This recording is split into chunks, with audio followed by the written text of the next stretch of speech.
જૂનાગઢમાં રહેણાંક મકાનમાં આગ લાગી હોવાનું સામે આવ્યું છે। જૂનાગઢથી આ વિગતો સામે આવી રહી છે, જ્યાં રહેણાંક મકાનમાં આગ લાગી હતી। આશિયાના સોસાયટીમાં આગની ઘટના સામે આવી છે। અચાનક જ આગ લાગતા નાસભાગ પણ સર્જાઈ હતી। ફાયર વિભાગને જાણ કરતા પાણીનો મારો ચલાવીને આગને કાબૂમાં લેવામાં આવી હતી।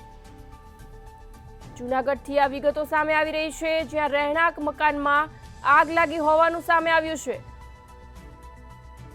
આશિયાના સોસાયટીમાં આગનો બનાવ સામે આવ્યો છે। અચાનક જ આગ લાગતા નાસભાગ પણ સર્જાઈ હતી। આગ લાગતા ફાયર વિભાગને જાણ કરાઈ હતી।